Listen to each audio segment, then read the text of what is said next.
ង្ឃហធម៌នៅក្នុងពុទ្ធសាសនាព្រះលោកសម្ដែងថាប្តីនឹងត្រូវមានសង្ឃហធម៌គឺកិច្ចសង្គ្រោះប្រពន្ធនឹង5យ៉ាងទី1គឺត្រូវតែយកភរិយានឹងស្របច្បាប់យល់ទេយើងជាបរិសុទ្ធនឹងនៅពេលដែលដាក់ចិត្តថានៅជាមួយស្ត្រីណាអ្នកស្ត្រីនឹងគួរដល់នៅជាភរិយារបស់ខ្លួនហើយគឺត្រូវតែហ៊ានទទួលយកស្ត្រីនឹងឲ្យស្របច្បាប់ប្រពៃណីដូនតាក្តីស្របច្បាប់ហ៊ានចុះសបុតអាពាហ៍ពិពាហ៍ជាមួយគ្នាហ្នឹងចឹងខ្លីៗណាបង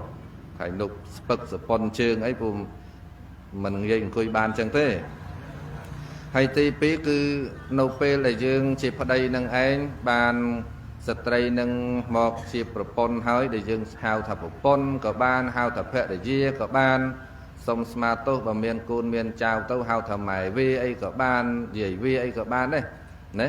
អញ្ចឹងនៅក្នុងចំណុចទី2ហ្នឹងព្រះលោកសម្ដែងថាកុំមើលងាយគ្នាណាកុំមើលងាយគ្នាឲ្យតម្លៃគ្នាណាមើលងាយគ្នាណាអ្នកប្រាជ្ញលោកថារស់ស៊ីមិនចម្រុងចម្រើននេះឡែកតែមើលងាយប្តីមើលងាយប្រពន្ធណាប្រពន្ធមើលងាយប្តីចឹងជាដើមខ្លីទី3គឺបរិសុទ្ធដែលជាប្តីនឹងឯងត្រូវឲ្យភាពជាធំដល់ភរិយាភាពជាធំក្នុងទីនេះគឺភាពជាមេផ្ទះណាបងភាពជាមេផ្ទះណាទី4គឺកុំក្បត់ចិត្តភរិយាហ្នឹងឯងកន្លែងហ្នឹងមិនហ៊ានអង្គេសេចក្តីអីច្រើនណាណាកុំក្បត់ចិត្តភរិយាមួយម៉ាត់ហ្នឹងគឺគ្រប់គ្រាន់នៃអាចស្ដាប់បាន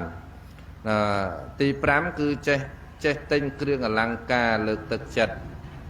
ណាលុយឲ្យរាល់ថ្ងៃប៉ុន្តែថ្ងៃណាមួយចេះទិញគ្រឿងអលង្ការបន្តិចបន្តួចអី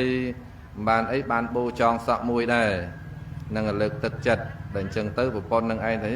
ប្តីខ្ញុំដូចចេះតែយកចិត្តទុកដាក់ណា